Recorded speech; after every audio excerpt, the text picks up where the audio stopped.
There is a tree that bleeds rubber, not sap that resembles rubber, not resin that can be processed into rubber.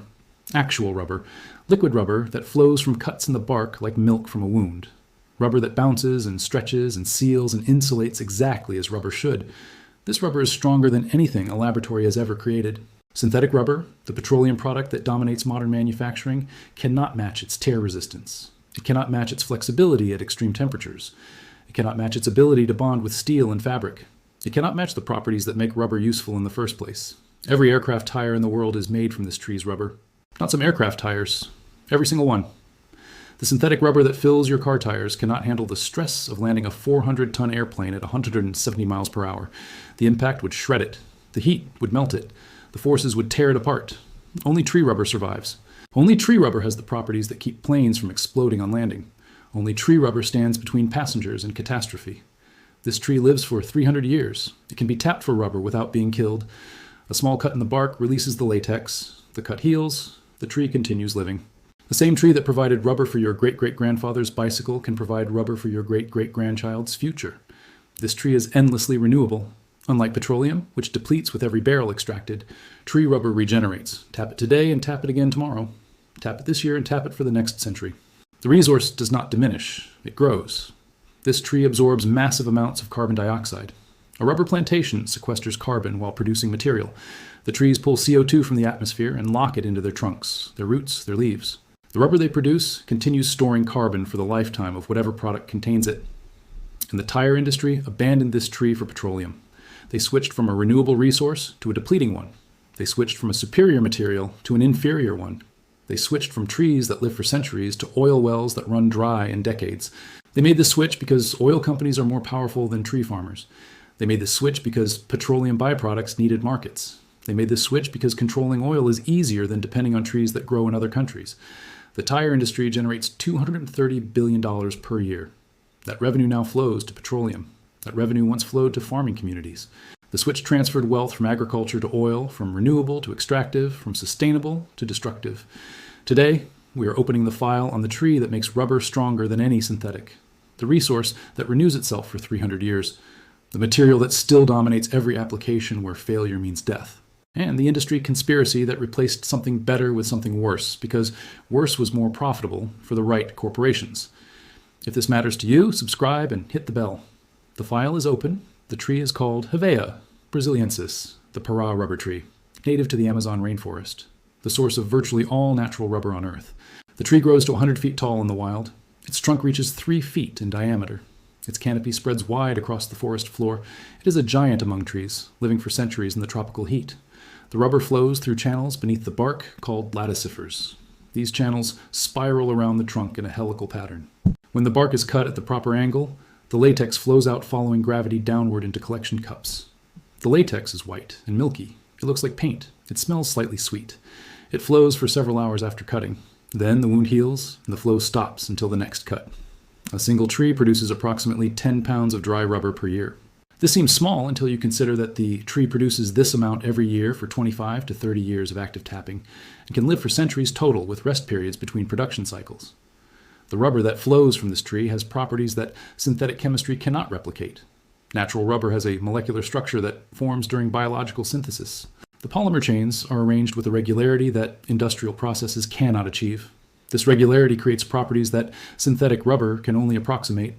The tensile strength of natural rubber exceeds synthetic by 25 to 30%. The material can be stretched further before breaking. The forces required to tear it are substantially higher. The elastic memory of natural rubber exceeds synthetic dramatically. Natural rubber returns to its original shape after deformation with near-perfect accuracy. Synthetic rubber develops permanent set, gradually losing its shape over repeated stress cycles. The heat buildup during flexing is lower in natural rubber. When rubber bends, internal friction generates heat. This heat degrades the material over time. Natural rubber runs cooler under identical stress conditions, extending product life. The adhesion to other materials is superior in natural rubber. Tires consist of rubber bonded to steel belts and fabric cords. The strength of these bonds determines tire integrity. Natural rubber bonds more strongly to both steel and fabric than synthetic alternatives. The cold weather flexibility of natural rubber exceeds synthetic at extreme temperatures.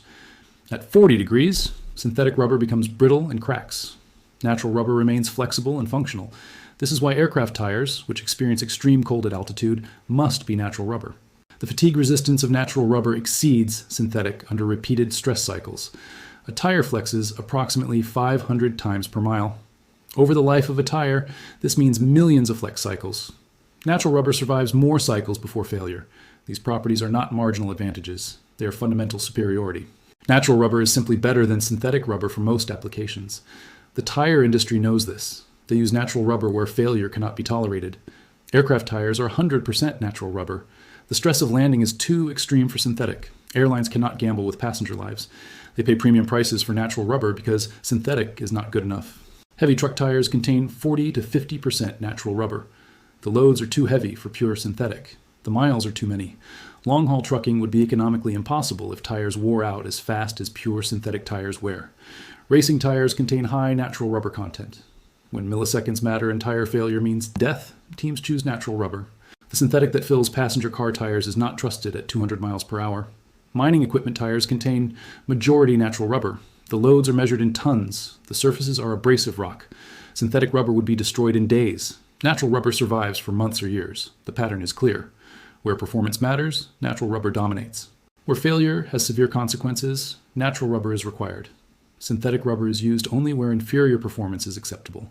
Your car tires are synthetic because your life is less valuable to tire companies than airline passengers, truck cargo, racing drivers, and mining equipment. The history of rubber begins in the Amazon rainforest, where indigenous peoples had used it for millennia. The Olmec civilization, which flourished from 1500 BCE, processed rubber into balls for ritual games. The name Olmec itself may mean rubber people. The material was sacred and practical, used for waterproofing and adhesives and ceremonial objects. When European explorers reached the Americas, they encountered rubber and recognized its value immediately. The material had no equivalent in Europe. It bounced, it stretched, it sealed against water. It seemed almost magical. But rubber had a problem. It melted in heat and cracked in cold. The raw latex was useful only in tropical climates where temperatures remained moderate. In European winters, rubber products fell apart. This problem was solved in 1839 when Charles Goodyear accidentally discovered vulcanization. By heating rubber with sulfur, the material became stable across temperature ranges. It no longer melted in summer or cracked in winter. It became industrially useful. The vulcanization discovery created rubber fever. Demand exploded. The only source was wild rubber trees in the Amazon basin. Brazilian rubber exports made fortunes.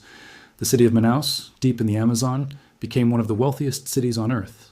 Rubber barons built opera houses in the jungle. They sent their laundry to Europe.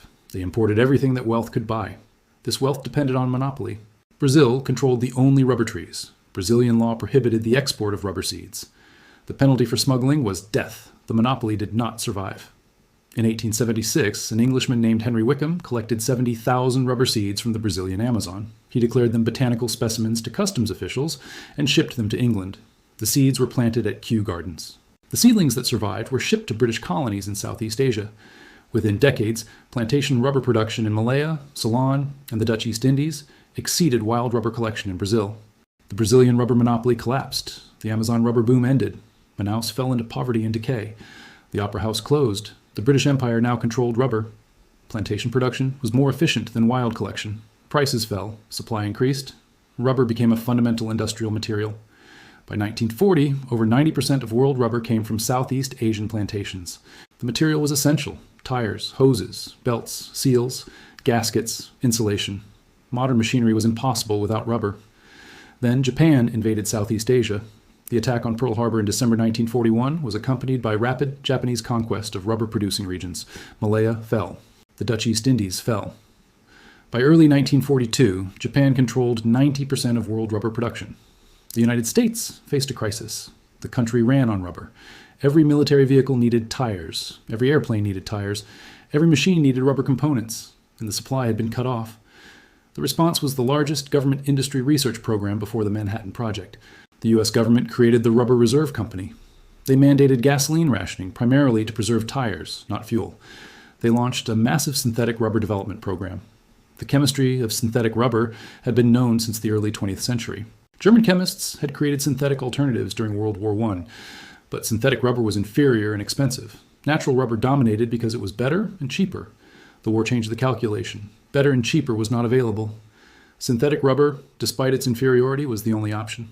The U.S. government spent over $700 million, equivalent to $15 billion today, building 51 synthetic rubber plants. They produced over 800,000 tons of synthetic rubber annually by 1945. They replaced natural rubber with petroleum-based substitutes. The synthetic rubber produced during the war was called GRS, government rubber styrene. It was made from butadiene and styrene, both derived from petroleum. It was adequate for wartime needs. It was not as good as natural rubber. The war ended. Japan surrendered. The rubber plantations of Southeast Asia were liberated. Natural rubber was once again available. The tire industry could have returned to natural rubber. The superior material was again accessible. The wartime synthetic rubber program could have been mothballed. This did not happen. The oil industry had other plans. The synthetic rubber program had created a market for petroleum byproducts. Butadiene and styrene were derivatives of oil refining. Every pound of synthetic rubber produced represented petroleum revenue. The oil companies that had invested in synthetic rubber production did not want to abandon those investments. They did not want to lose the market they had captured during wartime necessity. They wanted synthetic rubber to continue after the war ended. These oil companies were among the most powerful corporations on Earth. Standard Oil and its descendants controlled vast wealth and political influence. They had relationships with tire companies. They had leverage. The tire industry was persuaded to continue using synthetic rubber. Not because it was better, it was not. Not because it was cheaper. Natural rubber prices were competitive. The tire industry continued using synthetic rubber because the oil industry required it. This arrangement was mutually beneficial for corporations, if not for consumers. Tire companies that used synthetic rubber were not dependent on foreign rubber plantations. They were not vulnerable to supply disruptions from distant countries. They could source materials from domestic oil refineries. Oil companies gained a valuable market for refinery byproducts. Materials that would otherwise be waste became feedstock for profitable synthetic rubber production. Every tire sold became petroleum revenue. The cost was borne by consumers who received inferior products. Tires made from synthetic rubber wore faster than natural rubber tires would. They performed worse in extreme conditions. They failed more often. The environmental cost was also deferred. Synthetic rubber production required petroleum extraction. Petroleum extraction caused pollution and climate change. Renewable tree rubber was replaced with depleting fossil fuels. But these costs were invisible to consumers. They did not know that better tires were possible. They did not know that renewable alternatives existed. They only knew what the industry told them. The industry told them nothing about natural rubber superiority. The industry told them that synthetic was modern and scientific. The industry created the impression that laboratory products were inherently better than natural materials. This impression was false. It was marketing. It was propaganda in service of petroleum profits. The rubber tree continued growing despite the industry's abandonment. Plantation rubber production did not cease. Natural rubber remained essential for applications where synthetic failed. The 40% of rubber that must be natural kept the industry alive. Today, approximately 14 million tons of rubber are produced annually. About 45% is natural rubber, 55% synthetic. The ratio has remained stable for decades. Thailand is the world's largest natural rubber producer, followed by Indonesia and Vietnam. Malaysia, which once dominated production, has shifted land to palm oil. The industry has migrated, but not disappeared. The rubber trees on these plantations live productive lives of 25 to 30 years of active tapping. They are then often cut for timber and replaced with new seedlings. This cycle represents economic optimization, not biological necessity. Rubber trees can live for 300 years or more. Specimens in botanical gardens have been documented exceeding this age. The trees do not die when tapping ends. They continue growing until disease or damage claims them. The decision to cut trees after 30 years is economic. Latex production declines with age. Younger trees produce more rubber per acre. The timber from old trees has commercial value, but this economic calculation ignores other values. A 300-year-old rubber tree has absorbed carbon for 3 centuries. It has supported ecosystems. It has genetic heritage. It has value beyond immediate rubber production. A different economic system might preserve old rubber trees while planting new ones on additional land. A system that valued carbon storage and biodiversity would calculate differently. The current system values only rubber output and timber sales. The current system was designed by industries that profit from extraction, not sustainability. The properties of natural rubber that make it superior are intrinsic to its biological origin. Natural rubber is cis-1,4 polyisoprene. The polymer chains are arranged in a specific geometric configuration called cis, meaning the chain segments are on the same side of each double bond. This configuration creates crystallization under strain. When natural rubber is stretched, the polymer chains align and form tiny crystals. These crystals reinforce the material, increasing strength. When the stress is released, the crystals melt, and the rubber returns to its original state. This strain-induced crystallization is why natural rubber has superior tear resistance, tensile strength, and fatigue resistance. The crystals form wherever stress concentrates, reinforcing precisely where reinforcement is needed. Synthetic rubber has predominantly trans configuration, where chain segments alternate sides at double bonds. This configuration does not crystallize under strain. The material lacks the self-reinforcing property that makes natural rubber superior. Chemists have spent decades trying to create synthetic cis-1,4 polyisoprene. They have succeeded partially, but the synthetic version still does not match natural rubber's performance. The biological synthesis creates molecular perfection that industrial processes cannot replicate. This is why aircraft tires remain 100% natural rubber. No synthetic alternative has matched the properties required for landing gear. The tire industry has tried. They have failed. Biology remains superior to chemistry. The same superiority applies to other demanding applications. Surgical gloves are natural rubber because synthetic alternatives cause more allergic reactions and provide less tactile sensitivity. Heavy machinery requires natural rubber because synthetic cannot handle the stress. Earthquake bearings under buildings must be natural rubber because only natural rubber provides the required flexibility and durability. The applications where synthetic rubber dominates are those where inferior performance is acceptable. Passenger car tires, garden hoses, shoe soles, products where failure is inconvenient rather than catastrophic. The industry has established a two-tier system. Premium applications get natural rubber, consumer applications get synthetic. Your tires are synthetic, not because synthetic is adequate, but because you are not valued enough to receive the superior material. The environmental comparison between natural and synthetic rubber is not close. Synthetic rubber requires petroleum. Petroleum extraction destroys ecosystems, pollutes communities, and drives climate change. Every pound of synthetic rubber represents fossil carbon transferred from underground storage to eventual atmospheric release. Natural rubber requires trees. Trees absorb carbon dioxide and release oxygen. A rubber plantation sequesters approximately 1.5 tons of carbon per hectare per year. The plantation actively fights climate change while producing material. The energy required to produce synthetic rubber is approximately 5 times greater than natural rubber processing. Petroleum must be extracted, transported, refined, and polymerized. Each step requires energy. The cumulative energy demand is enormous. Natural rubber processing requires collection and coagulation of latex, followed by drying and milling. The energy inputs are minimal compared to petrochemical production. The end-of-life comparison also favors natural rubber. Natural rubber biodegrades, returning to soil within years. Synthetic rubber persists for centuries. The tire disposal problem that plagues communities exists because synthetic rubber does not decompose. Approximately 1 billion tires are discarded annually worldwide. Most contain majority synthetic rubber. They accumulate in landfills, catch fire in tire dumps, and pollute oceans as microplastics. None of this would occur if tires were majority natural rubber. The industry that claims environmental responsibility continues using the material that creates environmental destruction. Their claims are marketing. Their choices reveal priorities. The path back to natural rubber is technically straightforward. Tire manufacturers could increase natural rubber content immediately. The technology is established. The supply chains exist. The only barrier is choice. Rubber plantations could expand to meet increased demand. Land suitable for rubber cultivation exists throughout tropical regions. The trees can be planted on degraded agricultural land, improving rather than destroying ecosystems. The economics would adjust. Petroleum-based feedstock prices would fall as demand decreased. Natural rubber prices would rise initially, then stabilize as supply expanded. The transition cost would be borne temporarily by consumers and permanently by petroleum companies.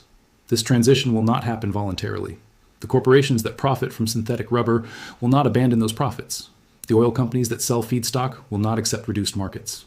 The tire companies that avoid supply chain complexity will not seek it out. Change requires pressure. Consumer awareness creates pressure. Government policy creates pressure.